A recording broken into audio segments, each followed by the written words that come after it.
Former undercover cops of Reddit. What is the craziest thing you had to do to not blow your cover? Not a cop, but fell prey to an undercover operation. I feel obligated to preface this with how amazed I am at how integrated this man was in our gang. If giving an Oscar-worthy performance is the standard, I have to say I'm pretty frickin' impressed by what you guys can do. Over the course of several months, this cop earned our trust. Hell, at one point, I would have said I trusted that man more than my own brother, who was also in the gang, by the way. To be fair, I caught my brother stealing product from us more than once, but I trusted him to not directly destroy my livelihood. Suffice to say, this cop's acting skill was one of the #1 factors that led us to getting busted. So this man, let's call him Dave, was absolutely fearless and tough as nails. One of our initiation rituals involved letting members of the group wail on you for 3 minutes, no holding back. If you were still breathing afterwards, you were in. After getting pummeled to the ground by 7 or 8 different men, Dave wasn't just alive, it was almost as if he enjoyed it. He was probably smiling because he got his foot in the door now that I think about it. To get to the craziest thing Dave did, I need to explain how our gang functioned. We start off being referred to as a number, both to protect identity and as a form of putting lower-ranked members in their place. Names had to be earned. We didn't exactly have a set criteria for earning a name, but members often had to bring in enough income for the gang, earn the leader's trust, and commit various violent acts for the benefit of the group, before a name was even considered. All names followed the same theme: astronomy.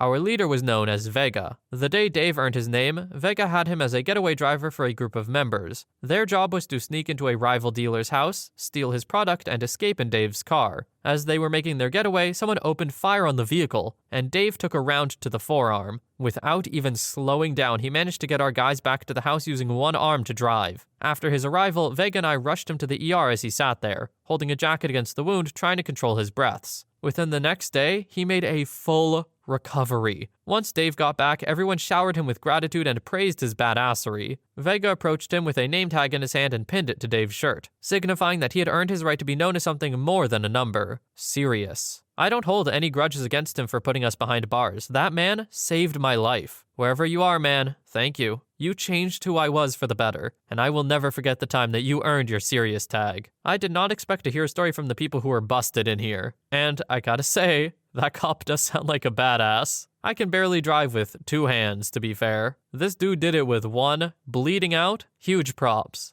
Oh, and also real quick before moving on, props to OP as well, realizing that the cop helped him turn his life around. That is some good character development in my books.